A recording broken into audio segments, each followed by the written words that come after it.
হচ্ছে যে আজকে বাবা দিবস। কারণ বাবা দিবস বলতে কোনো শব্দ নেই, কারণ পৃথিবীতে একজন বাবা একজন ছেলে যতক্ষণ পর্যন্ত তিনি বাবা না হবে ততক্ষণ পর্যন্ত তিনি বুঝবে না যে আসলে বাবার যে কি কষ্ট, বাবারা যে আমাদেরকে নিয়ে কত মায়া মহব্বত দেখায়। দেখেন, আমার একটা বাচ্চা আছে, আমার একটা সন্তান আছে, আমার ছেলেটির বয়স 2 বছর।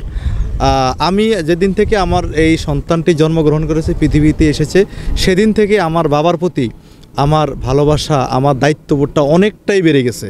কারণ আমি আমার বাবার কাছে এখনও শিশু, আমার বয়স এখন 30+, কিন্তু আমার বাবা এখনও যখন আমাকে রাত 10টার পরে অন্তত প্রতিদিন একবার হইলো ফোন দিবে যে আমি বাসায় গেছি কিনা, এখনও বাহিরে কি করি।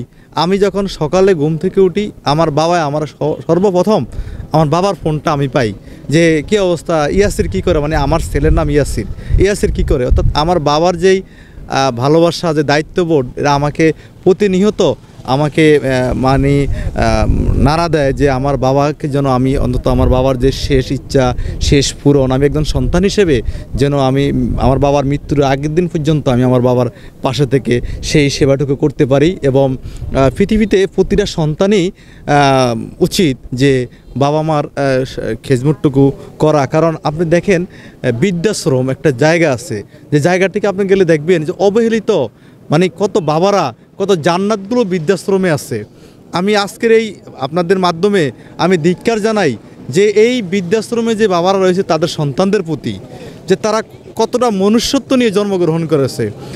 আমি গতকালকে ফেসবুকে একটা স্ট্যাটাস দিয়েছিলাম, আমার মনে হঠাৎ একটা ধারণা আসলো যে আমার বাবা বা আমাদের বাবা বা আপনার বাবা প্রতি মাসে 6,000 টাকা বা ইনকাম দিয়ে আমাদের 7 জন 8 জন 10 জনের সংসারকে, আমার সদস্যকে তিনি খুব ভালোবাসা দিয়ে আগলে রেখেছেন।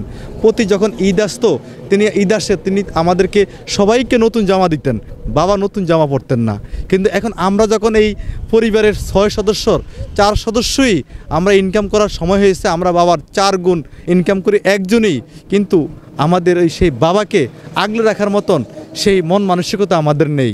তাই আমি মহান আল্লাহর কাছে দোয়া করব যে তিনি যেন পৃথিবীর প্রতিটি সন্তানকে তার বাবার প্রতি যে দায়িত্ববোধটুকু সেটুকু মানে পালন করার মতো তৌফিক দান করেন, এটাই আমি প্রত্যাশা করি।